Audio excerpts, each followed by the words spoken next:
Get out of here, Captain Monroe. I fear it may be Mr. Monroe from now on. I'm sorry about your career. Here. Here's some money. You take it and get out of here and start a new life somewhere. I hear Tahiti's nice. Thank you.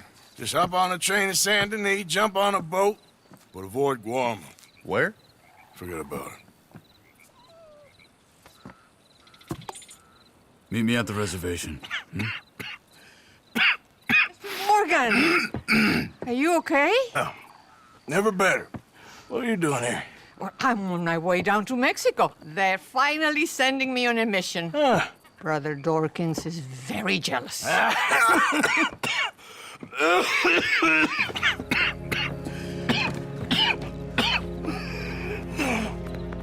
What's wrong?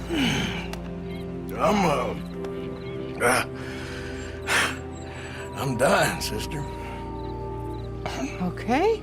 Yeah, I got TB. I got it.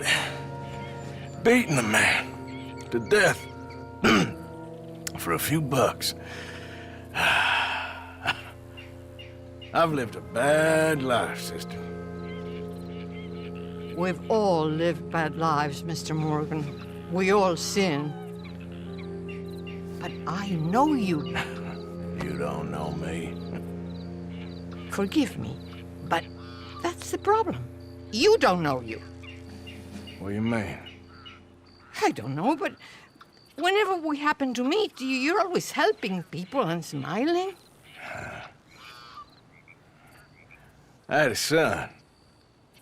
He passed away. I had a girl who loved me. I threw that away. My mama died when I was a kid. And my daddy, well, I watched him die. And it weren't soon enough. My husband died a long time ago. Life is full of pain.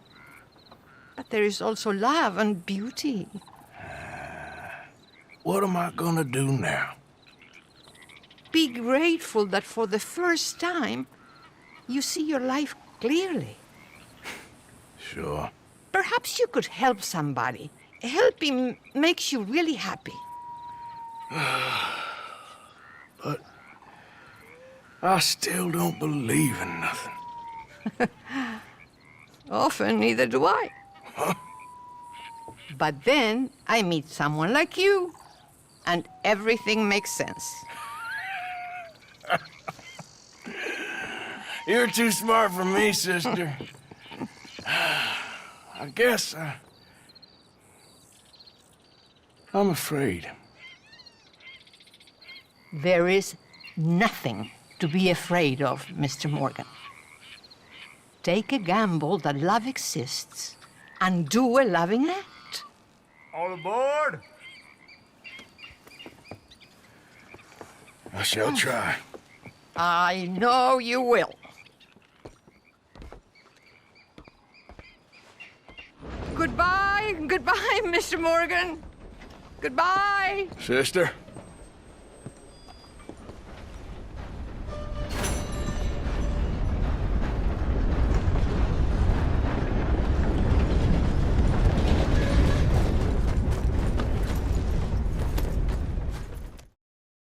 For my Soundscape project, I decided I will be making a scene inspired by Red Dead Redemption 2. Red Dead takes place in 1899 in the American frontier. You play as the main character, Arthur Morgan, as he lives through a story of greed, pain, growth, and ultimately redemption, as the title suggests. The game is extremely atmospheric and ambient, extremely detailed in both visuals and audio, creating a level of immersion near unmatched, resulting in it being the highest rated game of all time on IMDb. Arthur's story is extremely emotional, in the body of a man who shows very little emotion. His journey is dangerous, full of good and evil, and more than anything, restless. There are few times where he can truly wind down and be honest, or talk about himself or how he's processing his situation. This scene, where he talks to Sister, is special. He sits down, he processes internally, he processes externally, and he takes his time. Even though his situation and his life is on a ticking timer, This scene presents a series of emotions that can only be realized in a calm and still environment.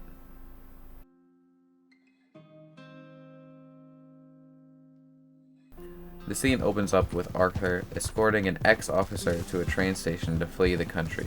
We hear no music, no voices, just the horses pacing and, eventually, Arthur's cough. Morgan! Are you okay? No, never better. This lack of distraction causes the scene to feel very still and creates a serious and honest tone. Once they're off the horses and Arthur and Monroe give their farewells, we can hear the smaller sounds creeping in, crickets and frogs mainly. Including these smaller sounds puts emphasis on and causes the audience to notice the natural silence of the scene. Arthur begins talking to the nun, but is quickly interrupted by his cough. As he's sent into a coughing fit, somber music sets in, further emphasizing the importance of the scene, and addressing Arthur's consciousness about his health for the first time. What's wrong? The background sounds become a little louder. Longer, sadder bird calls are used. Arthur's voice is shaky as he confronts his truth not only to the nun, but to himself as well. I'm dying, sister. Okay? Yeah, I got TB. I got it. Beating a man to death for a few bucks. He outwardly admits his diagnosis with tuberculosis, expressing regret about his life up to this point.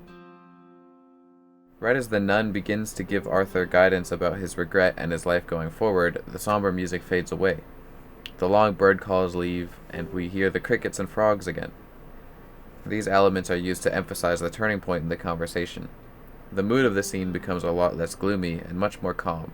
I don't know, but whenever we happen to meet, you're always helping people and smiling. I had a son. He passed away. Likewise, Arthur's voice stabilizes and he loosens up in his conversation. As the conversation continues, so does the silence.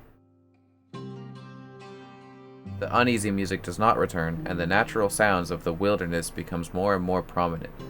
This is reflected in the conversation as Arthur becomes more grounded in the nun's guidance. Most of the gameplay in Red Dead Redemption 2 is chock full of noises. Horses running, heavy clothes rustling, belts clanking, gunshots, screaming, bird wings flapping frantically, wooden carriages, fires, and much more. For this scene to be so absent of that type of ambience, but rather exclusively including their conversation and the sounds of the nature around them, it makes a statement about the brief moment of peace that Arthur is granted, as he makes an entirely pivotal change to the remaining course of his life. It is only in this type of calm and still environment that Arthur can be honest about his own fear. I guess I'm afraid. There is nothing to be afraid of, Mr. Morgan. Take a gamble that love exists and do a loving act. All aboard! Their conversation comes to a close when the conductor shouts for all aboard the train leaving for Mexico. Arthur is as genuine as he can be, telling the nun that he's going to contribute his time left towards living how he thinks is good and right. Audio design and direction played a huge part in this scene, and it spoke to me as someone who appreciates silence and honesty. The details strongly emphasize Arthur's battle with his morality, his anxiety, and eventually the turning point in his life, even though it was only a couple minutes.